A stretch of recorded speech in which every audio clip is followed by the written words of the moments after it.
Bueno, yo soy Marta Mena, soy especialista en educación, especializada en la virtualidad en el último tiempo, y fui aquí secretaria pedagógica en esta hermosa facultad por muchos, muchos años. Trabajé con casi todos los profesores de esta facultad. Hoy, cuando entraba nada más, saludé a varios que todavía se acuerdan de mí y todavía yo también me acuerdo de ellos. Hace muchos años ya que me fui de la facultad y seguí en mi carrera desarrollando otras actividades. Cuando me fui de acá, empecé a dirigir un programa del Banco Mundial de formación de funcionarios públicos, formación académica y profesional, y trabajé allí durante cerca de 10 años también. Y hoy soy directora del programa de formación virtual de investigadores en la Universidad Tecnológica Nacional. Sí, bueno, yo tuve mucha suerte porque cuando ingresé en el 1983, ingresé junto con una colega muy prestigiosa, Alicia Camilioni, y éramos las dos las que empezamos a trabajar en este rol, el rol pedagógico. Y trabajamos con el doctor Gack en ese momento. Y desarrollamos nuestras ideas pedagógicas.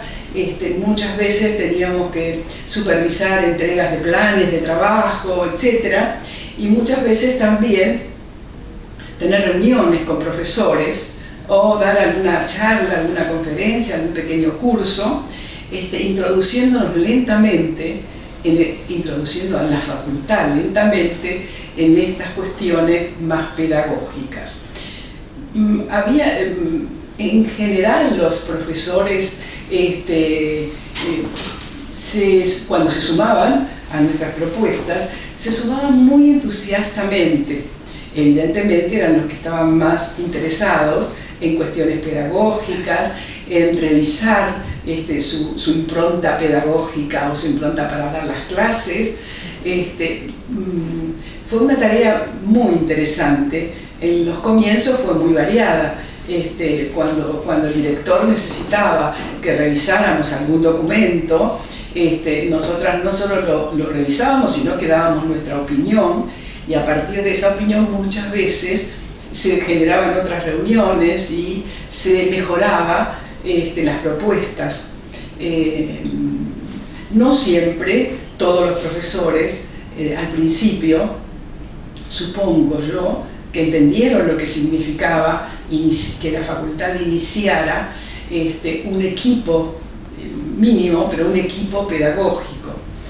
Ese equipo pedagógico fue apreciado por los decanos.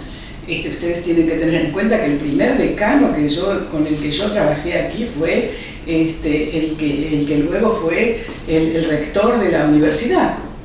Y luego de eso, el decano fue el doctor Pornoy, y luego otros decanos le siguieron, y siempre tuvimos una buena relación.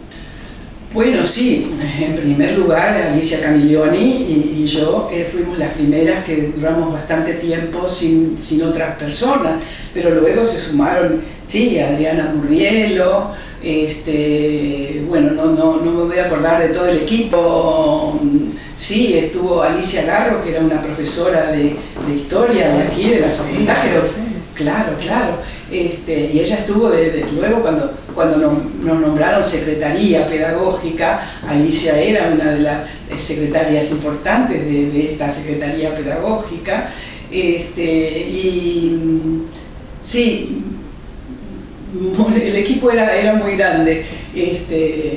No los voy a recordar a todos ahora, pero teníamos un muy buen equipo que fue variando y que se hacía cargo no solo de las cuestiones propias de los documentos que trabajábamos, sino de asesorar en algunas cátedras cuando lo solicitaban, cosa que no era tan común al comienzo, pero que empezó a ser más común cuando el tiempo fue avanzando. Los desafíos era, de alguna manera, explicar cuál era la posibilidad de trabajo de un equipo que al comienzo fue femenino. Después, bueno, de repente, cuando trabajamos más con tecnologías, etcétera, entraron otras personas que no eran del sexo femenino exactamente, sino que entraron hombres también a trabajar, y se hizo un equipo más mixto, digamos. Pero al comienzo eso también era una sorpresa en la facultad, ¿no? Cuando los decanos nos llevaban a las reuniones de decanos para que explicáramos el diseño curricular, la necesidad de cambio en el diseño curricular, no era muy común en aquel momento que las mujeres asumieran esas funciones. Sin embargo, en la facultad había mujeres y con una formación, un prestigio importante.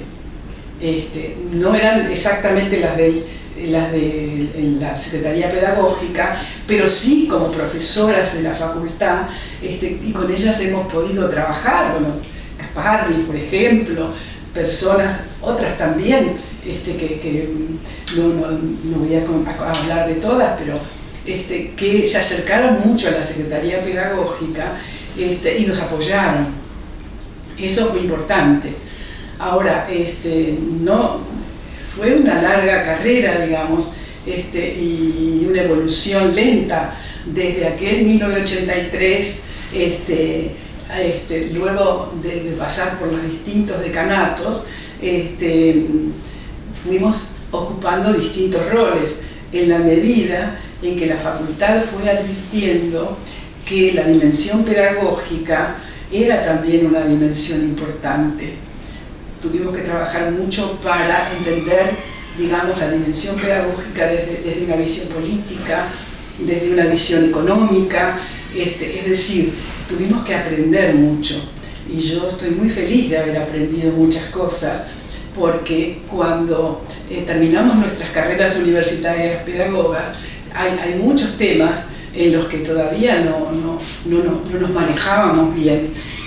O sea que tener la posibilidad de trabajar con profesores de tanto prestigio como hay en esta facultad y con directivos, cuando había directivos mucho más abiertos a estas dimensiones que otros que eran más centrados en la economía, en la administración, etc. Así que esa evolución hizo que con el tiempo trabajáramos con las cátedras, pudiéramos asesorar a las cátedras, estuviéramos en las reuniones, incluso en las reuniones de decanos de todas las facultades.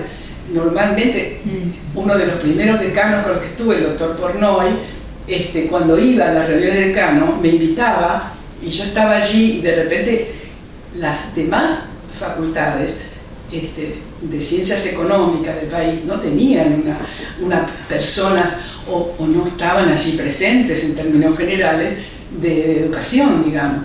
Y entonces era consultada y podía participar en las reuniones.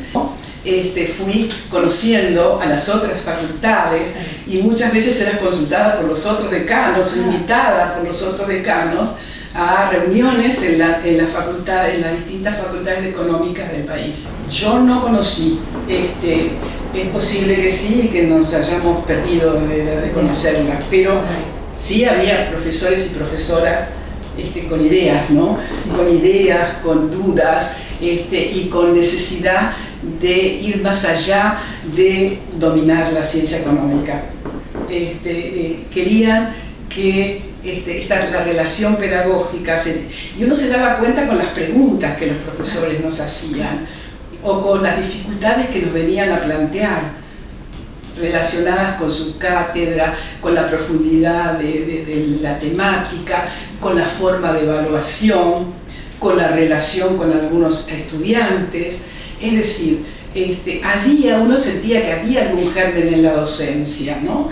Y en ese caso no había una diferencia entre femenino y masculino, es decir, las profesoras y los profesores, en términos generales, tenían, algunos de ellos obviamente, quiero dejar claro esto, tenían alguna necesidad de profundizar en estos temas, y a nosotros, claro, cada vez que nos venían a consultar nos gustaba mucho, nos encantaba, porque era nuestra manera de profundizar el conocimiento de la facultad. Es decir, los y las pedagogas no tenemos tanto conocimiento de cómo funciona, cuáles son las premisas y las cuestiones de mayor importancia en facultades tan diferentes a las nuestras, ¿no? Entonces ese era un aprendizaje fantástico. Bueno, yo siempre tuve una inquietud especial por la educación a distancia y siempre me formé en eso, ¿no? Había participado fui presidenta de la Asociación Argentina de Educación a Distancia en el país, es decir, a mí me interesaba ese tema. Paralelo con eso, la inscripción que se hacía en las materias a veces incomodaba a algunas personas de la facultad y a algunos decanos, porque se hacían filas enormes, la gente tenía dificultades a veces con las aulas, la cantidad de alumnos, etc.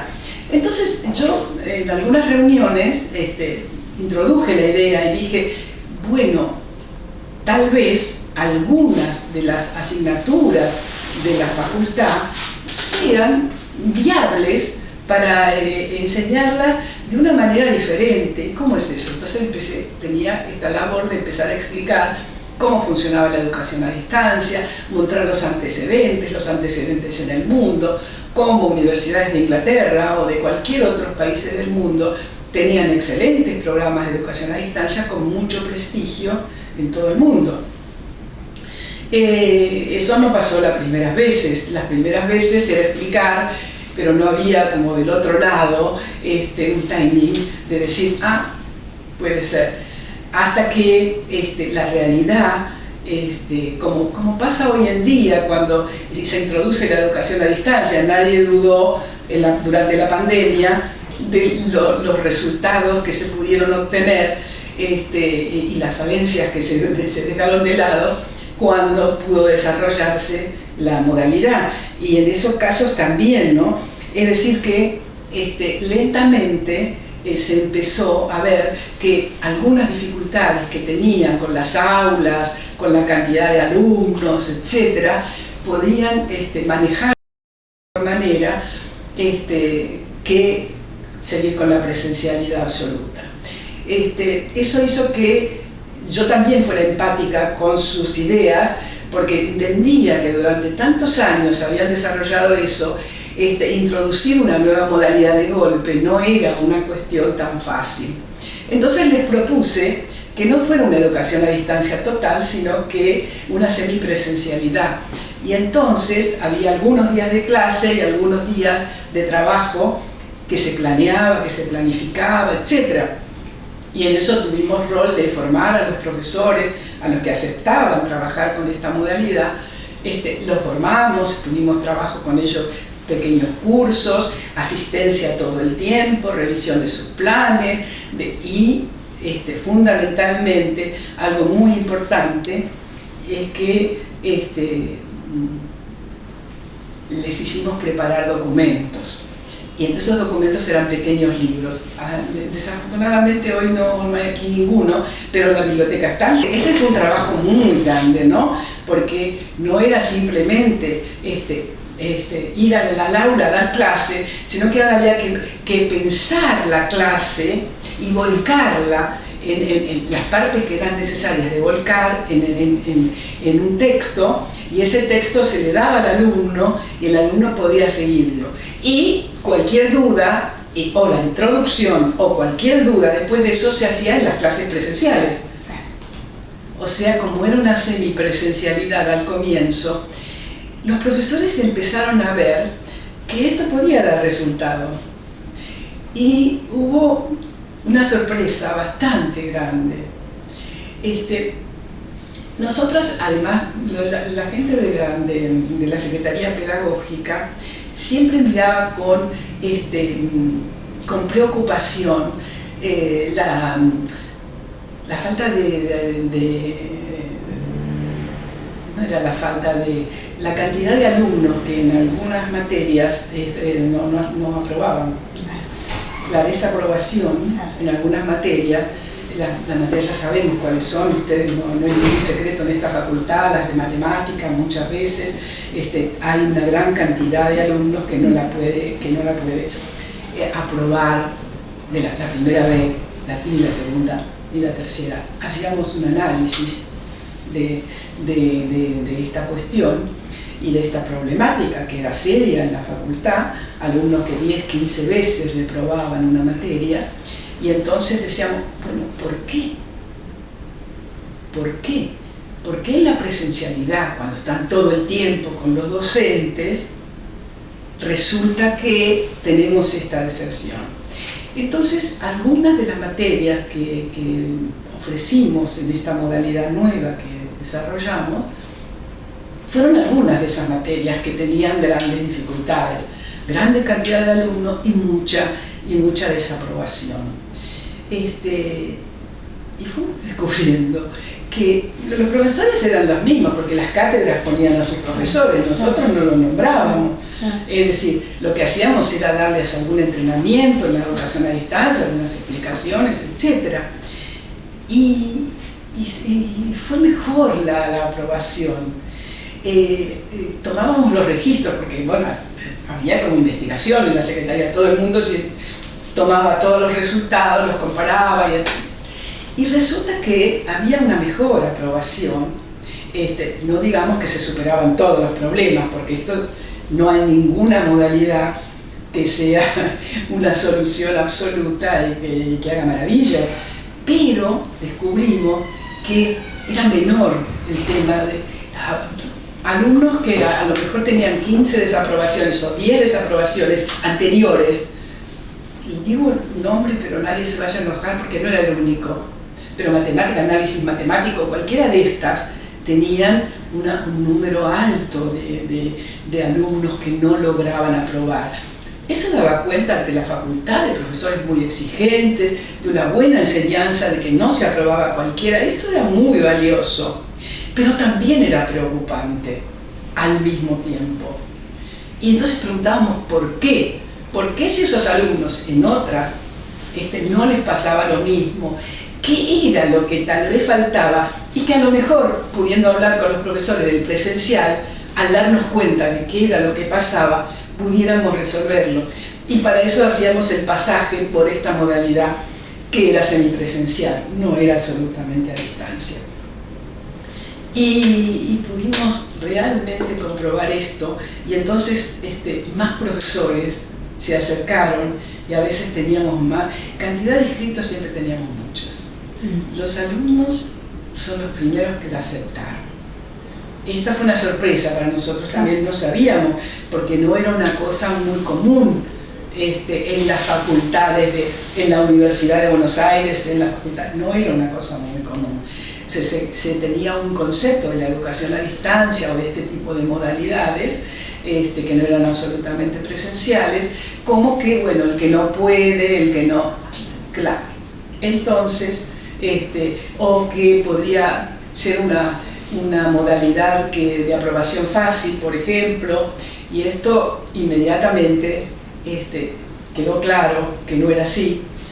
Los profesores eran los mismos que de las mismas cátedras, de modo que ahí no se podía poner en duda. El programa era el mismo, pero había una publicación, había un librito que publicaban, que escribían, que trabajaban con sus actividades, etcétera, los docentes de la cátedra, que después también la cátedra pudo aprovecharlo en el presencial, y que los alumnos del presencial también lo buscaban para tenerlo, ¿sí? Entonces, eso fue generando como un cambio en la dinámica de las cátedras en la facultad, y también fue para nosotros un alivio resolver algunos problemas, porque cuando se veían las estadísticas, era como duro descubrir que había tantos desaprobados y tantos alumnos que no se iban, que insistían. Y cuando veíamos los registros, por ejemplo, teníamos los registros de la cantidad de deserciones, de en qué materias había la mayor cantidad de deserciones.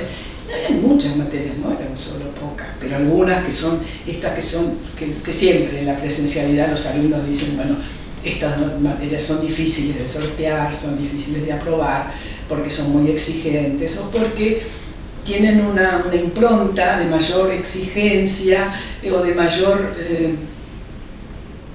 insistencia de los profesores de lograr muy buenos resultados. Y eso era bueno, ese era el prestigio que tenía la facultad, y eso no había que combatirlo.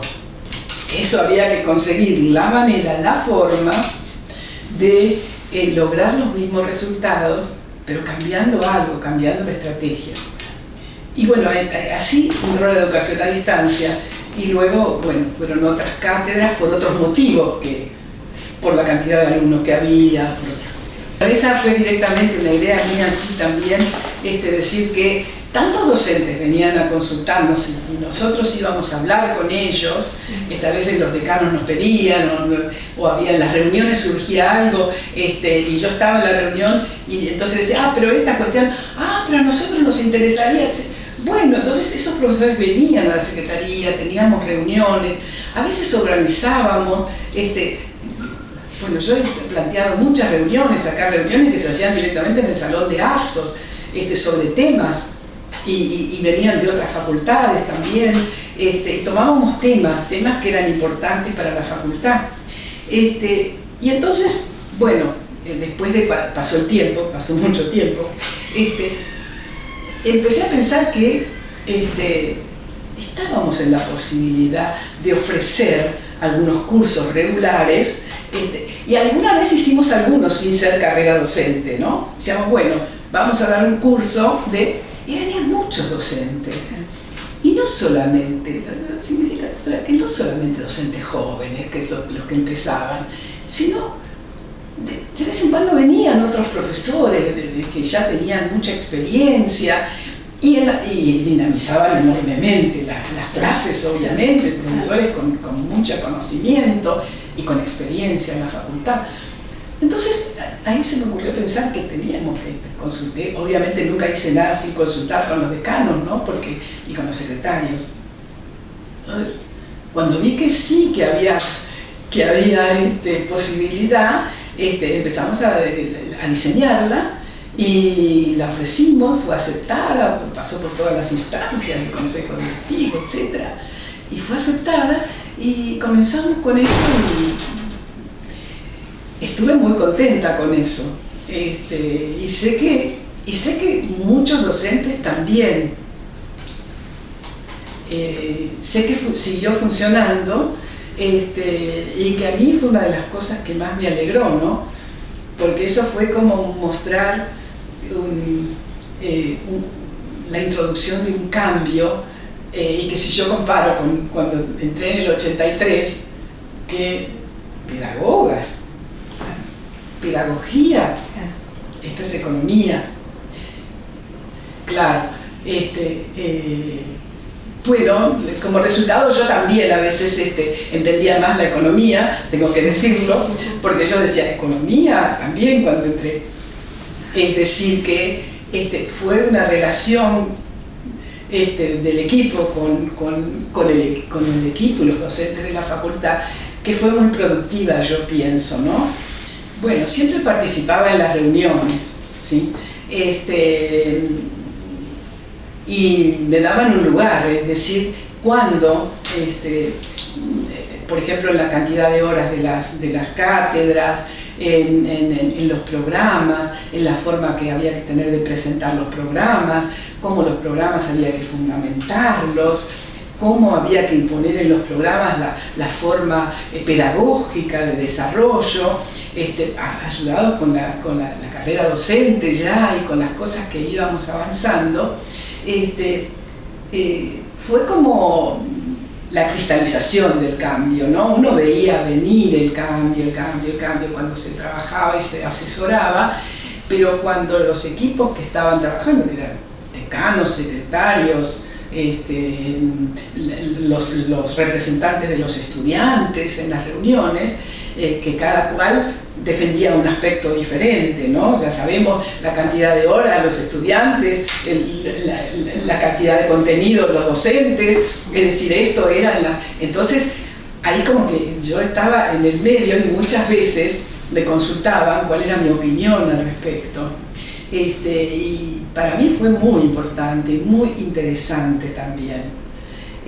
Antes de eso no había participado en reformas curriculares y eso a mí también me enseñó mucho. Me enseñó mucho a que es una negociación siempre, hay que escuchar los motivos de los demás, hay que entender que, como yo decía, no todo es economía y ellos me decían no todo es pedagogía, es cierto, y es cierto. Entonces fue un aprendizaje mutuo de mucho tiempo, y lo viví no solo acá sino en las otras facultades que a veces me invitaban, o que a veces en las reuniones de decanos, como yo iba, los decanos me consultaban también, y o las reuniones esas que había de personas de ciencias económicas, que habían congresos y todo lo demás, y que yo iba, también allí tuve oportunidad de escuchar a otros decanos, a otros problemas de otras facultades, y bueno, e incrementar la información que yo tenía sobre ciencias económicas. Aquí estoy mostrando de alguna manera algunas, hay muchas, no están aquí todas. Estos son los ejemplares que yo, cada uno tengo guardado en mi casa, y eso sí, no los doy, los muestro nada más. Pero en la facultad hay, obviamente, porque siempre que producíamos las revistas, una cantidad de X iba a la biblioteca y quedaba aquí. La idea era que producíamos tantas cosas, nos pedían tantas cosas, y que no podíamos llegar a todos los docentes. Esta es una facultad con una cantidad enorme de docentes, de cátedras, de materia, de ayudantes, y entonces, ¿cómo llegar a todos? Y además pasaban cosas en la facultad que no solamente eran de las cátedras, pasaban otras cosas en la facultad, cosas que eran de tal importancia que en algún lado tenían que quedar registradas. Obviamente que la facultad se encargaba de registrarlas de alguna u otra manera también, no digo que no, pero yo estoy hablando en función de los profesores, los ayudantes, etc. Todos ellos que no quedaban con una información relacionada con las cátedras, con la enseñanza, con el aprendizaje, etc. Y entonces propuse en una de las reuniones, ya me tenían miedo los decanos cuando yo iba con propuestas, porque un día les proponía una carrera, como la carrera docente, otro día les proponía, y dije, no, la facultad necesita una revista, pero no una revista económica, una revista de ciencias económicas, pero relacionada con la enseñanza, con el aprendizaje, con lo que aquí se hace mayoritariamente, son los docentes y las clases. La gente viene a aprender y la facultad enseña de una determinada manera, y la facultad tiene excelentes profesores que podrían decir muchas cosas que si solo las dicen en su aula no llegan a todos. Entonces, di muchos argumentos, la verdad es que di muchos argumentos. Y finalmente me dijeron que sí, y ahí me asusté porque había que preparar muchas cosas. Entonces formé un equipo dentro de la secretaría, la revista, yo dirigí la revista y tomaba las decisiones siempre de los artículos y llamaba gente y todo lo demás, pero estuvo además Adriana Murrielo, una de las pedagogas que estaba trabajando allí, y era la que seguía, tenía las reuniones con los diseñadores gráficos, etcétera. Había una cantidad de personas que también ayudaban para eso, ¿no? que supongo que aquí en algunos lugares de la revista se pueden encontrar los nombres de todos, ¿no? Esta, por ejemplo, el editor responsable era el decano. Abrí una donde era el decano, que era Carlos de Grossi. Aquí en esta está eso. Y después estaba la coordinación editorial, que era la Adriana Murrielo. Teníamos también diseñadores gráficos, y bueno, y así salieron todas las revistas.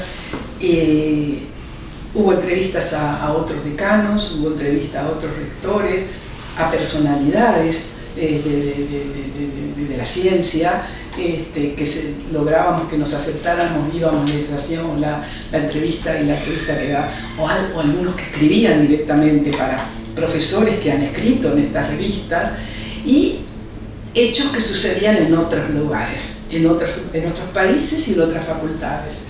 Era de alguna manera empezar a abrir el panorama y también relacionar lo que aquí pasaba con lo que pasaba en otros lugares. Y se entregaba gratuitamente. Era muy difícil, ¿no?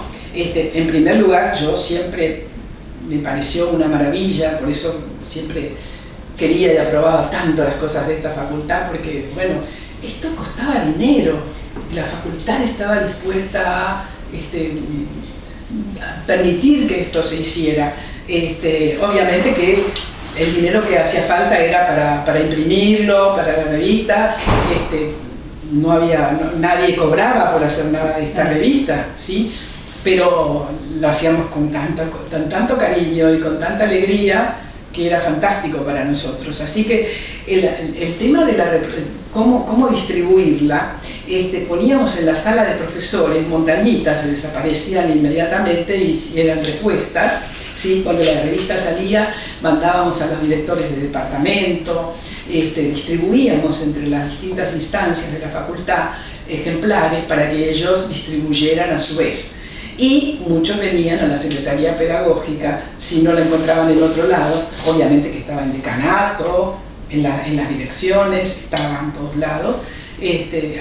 Teníamos, ya no me acuerdo cuánto era el número que se producía de cada una de ellas, pero se hacía un buen número, porque el número de profesores y de gente que circula por la facultad es muy grande. Lo mandábamos también por correo, a veces por correo interno, etcétera, a las otras facultades. Sí, muchas veces teníamos pedidos de otras facultades porque les interesaba mucho. Sí. Creo que alguna otra facultad luego de un tiempo empezó también a hacer algún tipo de publicación. Esta, no está bien que yo lo diga, ¿no? Pero tenía una presentación muy bonita. Tal vez hoy las revistas tienen otra impronta, digamos, y otras formas, pero atraía mucho la forma de presentación. Siempre había alguna referencia. Hay alguna que tiene, por ejemplo, en la... Esperen que los busque. Que tiene la fachada de la universidad, de la facultad, cuando la facultad cumplió sus 85 años. Nosotros estábamos pendientes de las celebraciones, o qué era lo que en ese momento se discutía. Hay algunas referentes al trabajo, por ejemplo, hay algunas referentes a la academia, por ejemplo. Entonces siempre estábamos pensando, y era una discusión siempre en el equipo, hasta que decidíamos cuál iba a ser la tapa de la revista, que nos duraba tiempo, y había muchas propuestas diferentes hasta que había una que nos convencía más. No salían más de una vez al año, pero no era tan así sistemático, porque dependía de muchas cosas, incluso de la economía, ¿no? De lo económico. Y por eso también la revista se llama Temas y Propuestas, ¿no? Porque eran aceptadas los temas que eran importantes en la facultad y las propuestas que recibíamos de los integrantes de la facultad. Propuestas. Entonces acá van a encontrar en esta revista, yo sé que en la facultad hay, en la biblioteca hay, y los docentes de más tiempo seguramente tienen algún ejemplar propio. Bueno, Yo creo que fue de menor a mayor, ¿no?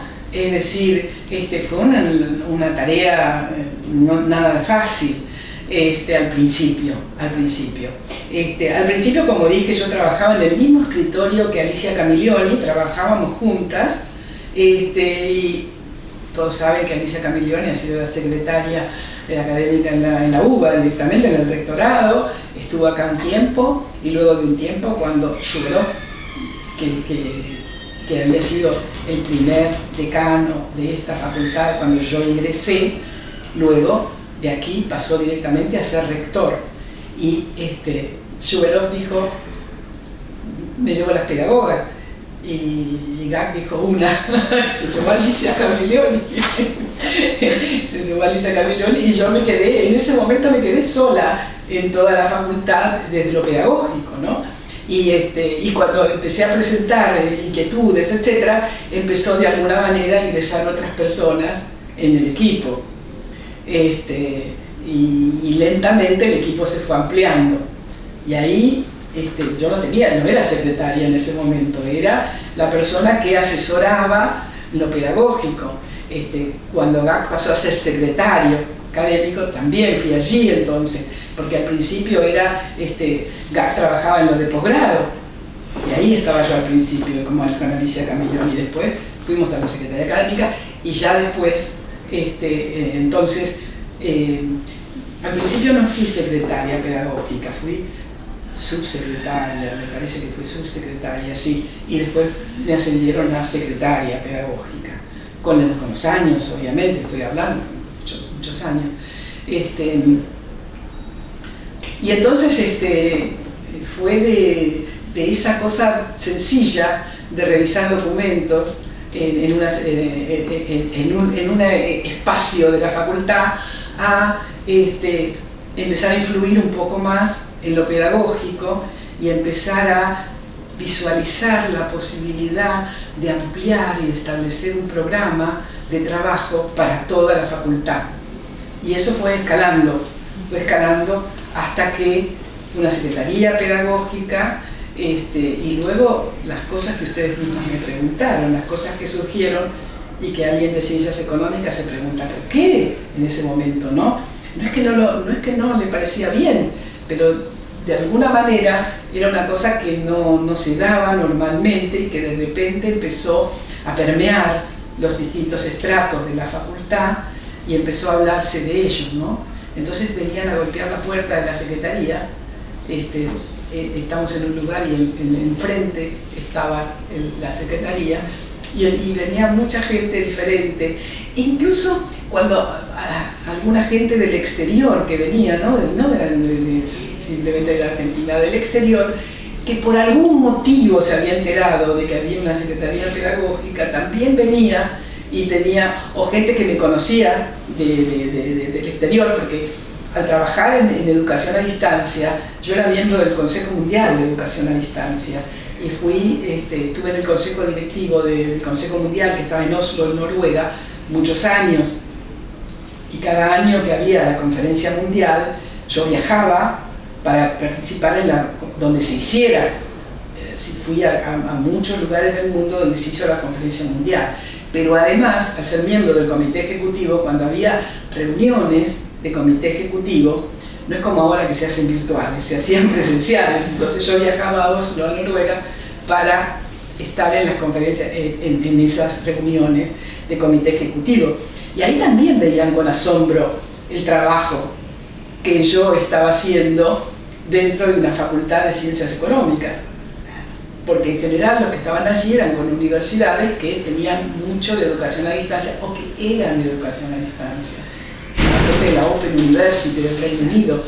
Entonces ellos entendían la educación a distancia como solo enseñar a distancia, pero hacer esta mezcla de semipresencialidad para llegar luego a una propuesta más de educación a distancia era todo una escala, ¿no?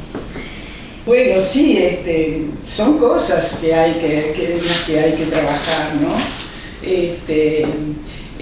Ya no tendría que tanto trabajo en explicar qué es la modalidad a distancia, porque está instalada, y Y yo siento que tengo algún tipo de responsabilidad en el tiempo de que esté instalada también en las universidades, porque no había de esto antes en las distintas universidades de la Argentina y en las facultades. Y porque trabajé también en la Asociación Argentina de Educación a Distancia, promoviéndola en el país. Pero, y yo creo, me pusiste en un apuro de preguntarme qué pienso de esto. Y pienso que fue un largo trabajo, no siempre eran sonrisas, no siempre me iba feliz, alguna vez fui derrotada, alguna vez sentí que no me entendían, y después de esa sensación de derrota decía, no, tiene que salir, tiene que ser. Pero yo me planteaba, yo tengo que entender qué es lo que pasa. Acá hay algo que no funciona, para que no pueda ver que esas filas enormes de estudiantes en la facultad, esa pelea por las aulas, eso podía resolverse de otra manera. Entonces, yo insistía y lo trataba de mostrar de manera diferente. Así que eso a mí me sirvió, aprendí muchísimo de cómo se vive en una facultad de esta especialidad, de cuáles son las exigencias enormes que a veces hay en una facultad como esta, de cómo los profesores provienen de distintos ámbitos y con distintas ideas que son muy diferentes a las de ciencias de la educación o a las de pedagogía o a otras más que están en un ámbito diferente a las ciencias más duras, ¿sí? Así que eso a mí me ayudó muchísimo y me entusiasmaba. Tuve mucha amistad con gente de las facultades de otras provincias, por ejemplo, de otras universidades. E hizo que cuando me fuera yo sentí que era una persona distinta cuando había entrado, con más seguridad, tenía más seguridad y más convicción, ¿no? Y cuando me fui de acá, que tuve ese contrato del Banco Mundial, donde trabajé muchos años también, y tuve que hacer un programa de formación virtual de funcionarios públicos, tenía las cosas mucho más claras que cuando yo entré aquí. Si me hubieran llamado en aquel momento, no sé si hubiera podido responder de la misma manera. Sabía cómo hablar con funcionarios, cómo enfrentar estas cosas. Si había enfrentado a reuniones aquí en la facultad, que a veces eran muy difíciles, no eran fáciles, no solo ustedes lo saben muy bien, no solo de internas, sino con otras facultades, etc. Yo podía enfrentar a los evaluadores que desde Washington me evaluaban por videoconferencia. En aquel momento no era tan común, pero me evaluaban por videoconferencia en el lugar que tienen aquí, frente al Luna Park, tienen un lugar muy grande, y allí tenían las reuniones por videoconferencia y evaluaban cómo desarrollaba eso. Bueno, yo sentía que gran parte yo había adquirido una mayor solvencia en las cosas que había aprendido acá. Y eso no lo voy a olvidar nunca. Yo tengo un gran aprecio por esta facultad, y me encuentro siempre con gente de la facultad que enseguida, con la que enseguida empezamos a hablar, recordar anécdotas, recordar momentos, recordar malos momentos también, ¿por qué no? Y sentir que era una buena pertenencia y que está en mí y que va a seguir estando en mí, a pesar de que yo ahora ya soy otra, soy distinta. Estoy trabajando en muchas cosas, no solo aquí sino en el exterior, pero siento que una parte de la solvencia que puedo mostrar hoy se la debo a la facultad.